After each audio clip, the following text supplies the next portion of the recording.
Mike Pegram and Jeff Rabjohns here from the Breslin Center in East Lansing, where the improbable happened, Jeff. An Indiana team that had lost 7 straight games comes in and upsets a Michigan State team ranked number 6 in the nation, and also the Big Ten leader with only 1 loss in 10 games coming in. Never would, a big surprise, but Indiana earned it, I think, through some good effort. Yeah, I mean, obviously it was a monster surprise. Indiana, like you said, not only they lost 7 in a row, but in a number of those games, they just played poorly. They'd given up 22-0 runs to teams like Rutgers. It wasn't just that they lost 7 in a row. They played so poorly, and they completely reversed themselves. I thought there were several keys. I thought number 1 was the effort. There was consistent effort for all 45 minutes as they went through overtime. They moved the ball and moved people much better. Archie Miller's offense, he wants it to be about passing and movement. When you got some guys out, when you get a little too much dribbling, that's when things really bog down. I thought tonight they looked more like they did when they scored 90-plus points against Marquette. They moved the ball a lot, and they got terrific performances from some role players like Deron Davis. He goes in, he gets 12 points, 6 rebounds, plays 25 minutes. He'd been hampered. Justin Smith getting 13 and 10 was really, really big. You had some other guys play well, but when you see Juwan Morgan, their leader, their heart and soul, the warrior type guy, when he's down on the floor, you kind of wonder, okay, how is the team going to react? I thought the reaction to that was really, really impressive, and I thought it was a big key to Indiana winning this game. The fact that Deron even played, I think, was a big surprise. Archie had said he was going to shut him down for a bit, meaning that he would let him heal that ankle, maybe a byproduct of his Achilles situation that was 13 months ago now. He just moved better today, and like we were talking during the game, I think Deron feasts when he sees bigs on the other team that he can bang with. Yeah. Because when he bangs, he has a feel for the basket, and he posts up so well. We saw it last year against Louisville, and of course that famous Duke game when he was dominant inside. And we saw a little bit of that today when Indiana really needed it, especially when Juwan went out. Yeah, I mean, he's not a guy who's going to go out on the floor and move really well. Yeah. That's not his game, and just physically, he's not the quick kind of guy. But he is the big wide body, and he actually plays best when he's leaning on somebody and they're leaning back on him, and it's a physical battle for space. Because one of the things he does is he uses leverage very well. And to be able to use leverage, you have to actually be engaged with the person. There can't be space. So when he's going against Nick Ward and those guys, I mean, you had 245 going against 255 pounds. You had 500 pounds of dudes at times going against each other down there. But that is the situation where Deron actually excels. And the way he played was that was a really big key. Another thing that didn't have coming into this was Devontae Green on the court. Devontae had a really nice game offensively, 3 for 4 from 3. And I thought that 1-3 he hit when they had gone about 5+ minutes without scoring was huge. It kind of changed what happened at Rutgers and what happened to Michigan. It kept them from those 9+ minute drought that just kills you.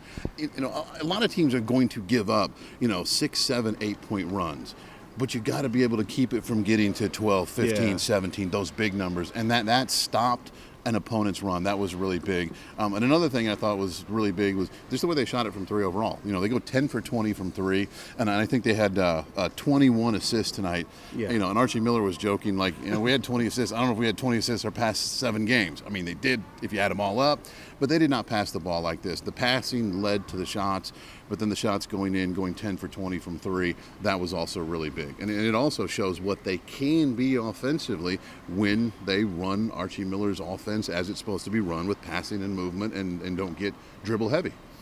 Another thing that stood out was the 20 offensive rebounds. I think was 3 more than any other game this season, and is what Tom Izzo harped on in his post-game presser, something that Michigan State's had a little bit of trouble with of late, and he was fearful of it, and it proved to be a good, he was definitely not wasting his mental aspect on that, because Indiana at 13 in the first half alone kind of set the tone with how they were going to play. And it wasn't just the loose balls, it was, the defense, the rebounding, it was the loose balls and also the defense, because, look at McQuaid, he didn't get off any shots, they were out on the perimeter.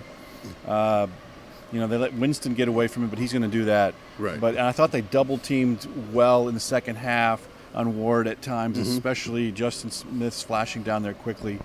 I think the effort on defense was big. Just it's all related to the better effort, I think. Maybe related to the depth, but just playing harder. Yeah, and I think it does help when you get more guys healthy. I mean, when Deron Davis is unhealthy, he doesn't give you 25 points, 25 minutes, 13.6 rebounds.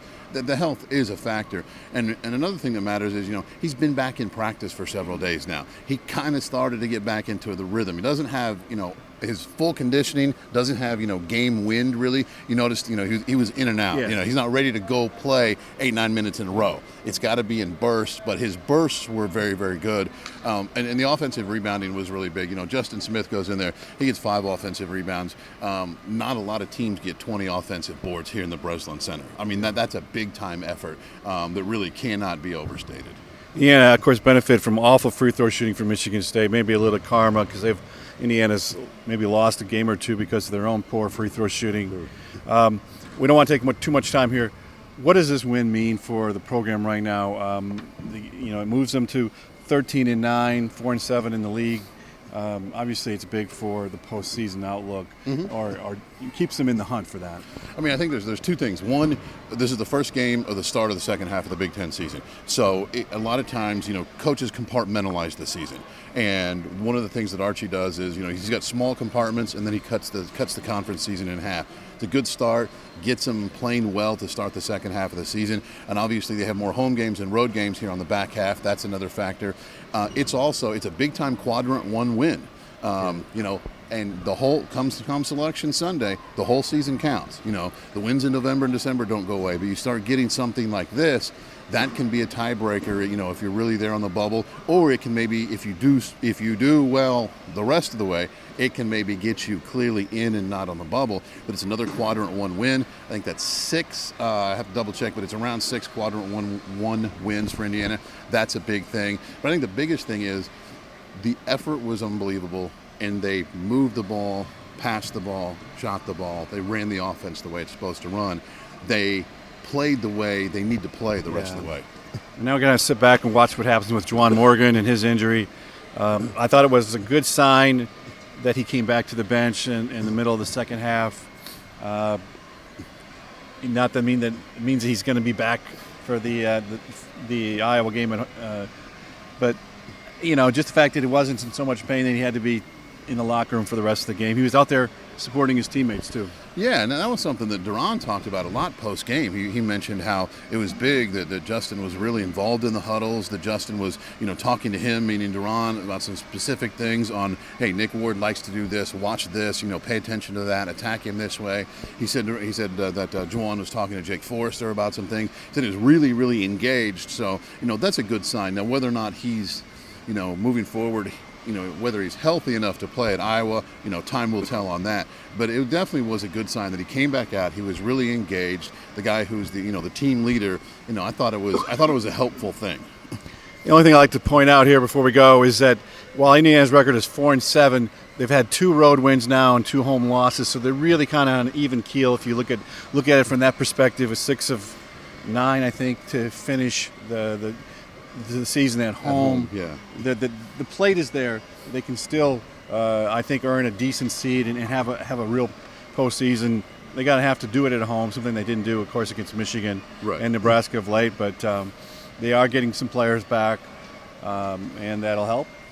And they got more players back. Not only does it help in games, obviously that's the most important thing, clearly, but it makes practice better. Yeah. When you've only got 6 or 7 really healthy guys in practice, you can't do a lot, and you got to be careful because you can't get more guys hurt. You got to be careful. Now that you're starting to get more guys healthy, and even Race Thompson, who maybe isn't ready to play, he can do some things in practice. Yeah. Duran's getting better. Devontae's back now. You get more guys back, practice gets better, it gets more competitive, it gets you more game ready. So that's another thing that matters as far as health goes. Yeah, they need to follow this up with another win so the players feel like they've turned the corner.